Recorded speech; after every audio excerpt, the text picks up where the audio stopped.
Well, I literally have no idea what happened to my microphone in this episode. Back again for the ninth generation. It's America's favorite mid-size family sedan.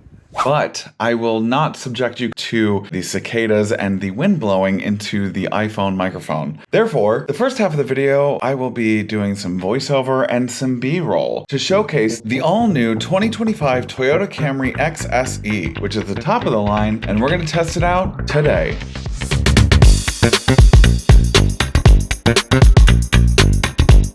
Welcome back to Sparkplug TV. My name is Chris and I do car reviews for literally everybody, not just car enthusiasts. And if this video has shown me anything, I should slow down and really go back and check my footage to see if the microphone worked or not. At any rate, please don't forget to like this video, comment something down below, subscribe to the channel, and hit that bell icon so that you get notified whenever I drop a new video, which is whenever I can, typically Fridays at 4:30 p.m. Eastern Standard Time. Thank you so much for your support. Yes, we are in the ninth generation of America's favorite mid-size family sedan, the Toyota Camry. In the early 2000s, it superseded the Ford Taurus as the most bought sedan on the market and at one point was the most bought car in the US. According to Jalopnik, it will save a whopping 48 million gallons of gas just based on the fact that these are now going to be fully hybrid electric vehicles and the V6 will no longer be offered. Now we're going to hand it back over to previous Chris, who forgot to turn on their microphone, but could at least salvage the engine bay footage. So, Chris? The Camry comes with one powertrain, two drivetrains, and one transmission. All Camrys come equipped with a naturally aspirated 2.5-liter transversely mounted 4-cylinder engine that with the front-wheel drive comes with two electric motors, making it a hybrid. Or if it's the all-wheel drive like this one, it comes with 3 electric motors. If you have the front-wheel drive, you're benefiting from 225 horsepower, while this one gets 232 horsepower and 163 pound-feet of torque. Now, the torque spec doesn't seem all that impressive, but it's still pretty peppy. You get 0 to 60 in 6.9 seconds. Wow, thanks for that, Chris. Let's go over design language. I really love the direction that the Camry design team took on the exterior. It still looks quintessentially Camry with a larger grille, and I like the side quote-unquote air vents, but I'm not really a big fan of these secondary daytime running lights. I like the daytime running lights closer to the hood, just not the bottom ones.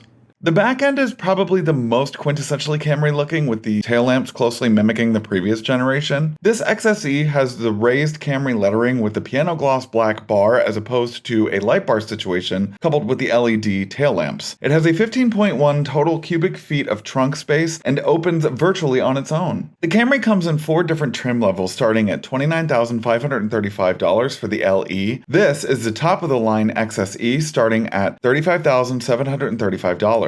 This one comes equipped with the larger 19-inch wheels and the two-tone heavy metal metallic and midnight black roof that is a $925 option. Okay, let's take a look at the interior where I will be back on camera and the microphone will actually be working this time. Here we are in the interior of the Camry, and first and foremost, this 360-degree camera, perfection. Toyota really knows how to make a premium 360-degree camera. It's one of my favorites, by far. So when you get the LE, the base model, you do get an 8-inch touchscreen infotainment system and a partially digital gauge cluster. But upgrading to the XLE and the XSE, you do get upgraded to two 12.3-inch informational screens, be it the meter display and the infotainment screen, which is very widescreen and very big, and I really like it. Speaking of things that I like the cabin. And you know what? I like it more than the Toyota Crown. Now, I know that the Toyota Crown is supposed to be their most luxurious and, biggest full-size sedan offering, but I like what this offers more. I like the lines in here. I like this line right here. I love these lines over there on the side passenger. I'm almost jealous of the passenger's view because it's a much nicer view than what was had in the Toyota Crown. I also really love the perforated material on the door panels, and I actually really like the seats too. The seats are very comfortable. The cockpit red, I think, took some time for me to get used to, but I know that that is a staple for the Camrys at this point. I probably would have gone for a different color. That's just me. If I'm gonna get a red interior, I'm probably gonna get it in a BMW, but I don't mind it. It's not the worst, you know, but in general, this has gotta be the nicest interior that Toyota has made for any of their cars. I mean, over the crown, seriously. The gauge cluster itself is just as customized. I mean, it's pretty much identical to the Toyota Crowns at this point. It's got, and like the Grand Highlander and stuff. So it's got a very customizable screen. It shows you the Toyota Safety Sense 3.0. It shows you the hybrid. You can customize it to a T, from the style of it to what information it shows you. Personally, I really love to watch the battery regen, and I also really like to watch my MPG because they really do gamify it in a Toyota. A lot of buttons in here, really great buttons. The infotainment system itself is a really quick infotainment system. I've had no problems with the wireless CarPlay and Android Auto, even though I only have an iPhone. Here are my qualms about the interior. I don't really love the seating position. It's a little too high up for me. Now I know I am way above average height. This is the lowest the seat back can go down, and I kind of have to slump when I'm driving. The only other real qualm that I have with the Camry is the JBL audio sound system. It's got the 9-speaker premium sound system. It's not really that impressive. It's got great trebles and great mid-range sounds, but the bass vibrates the hell out of the door panels. There's ample storage, there's a wireless phone charging pad that works, and you know, there's some cup holders here on the side, there's cup holders here in the center. Yeah, that's the interior. Now, the way that it drives, albeit not necessarily as peppy as the V6 offering that they have now foregone, but it's still peppy. I honestly cannot believe how peppy this all-wheel drive is. Now, there's not really that big of a power difference in between this one and the front-wheel drive, other than the fact that they added that third motor, but it's still pretty peppy. And what I forgot to mention in the spec talk was the fact that this one comes with the Sport Tune suspension.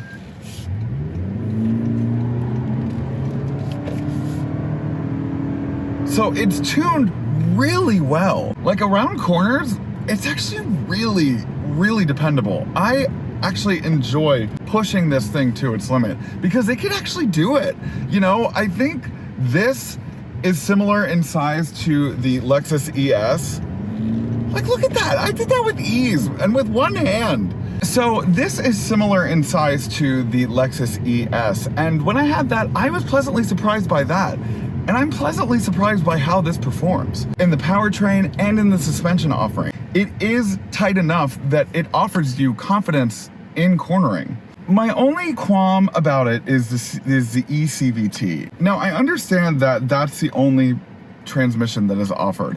By itself, it is a decent transmission. I mean, it's similar to the eCVT that was offered in the Grand Highlander, and it does the thing where it just high revs and it stays high revving for as much power as you need, and then when you let go of the accelerator, it teeters off into nothing. Like, watch.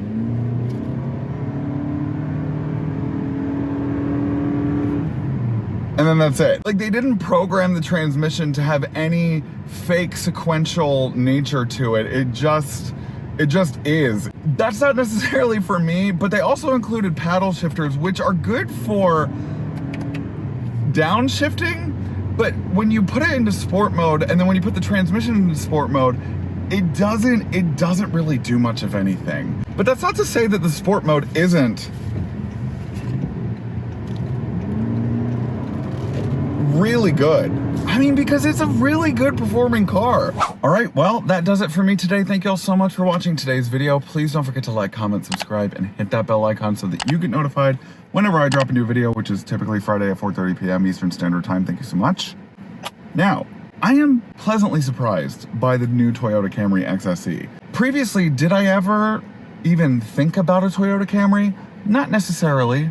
Not in a way that would intrigue me or interest me to purchase one. But now, I would consider buying one, especially the XSE. This is a very decently performing sedan for the price point. It's perfect size for me. It's got just enough power, but it could use a little bit more power. I've heard through the grapevine that maybe they're coming out with a PHEV version, which I would absolutely consider, because I do love a PHEV. But this is great. I love the materials. I love the way that the cabin's designed. I love the price point. I love the EPA rating. I love how quick it is. It's pretty quick. It's really nimble. I just don't like the transmission, and I just don't like the seating position, and I just don't like the JBL sound system. But other than those three qualms, it's a really great midsize entry. I mean, they really did not disappoint with redesigning this car. Anyways, that's all I've got for today's video. Thank you all so much for watching. I'll see you on the next one. Bye-bye. Hey Sparks, thanks for watching today's video. Do you want more Sparkplug TV content? Then you can choose one of these three options. Right over here. The middle button is to subscribe to my channel, so please do that.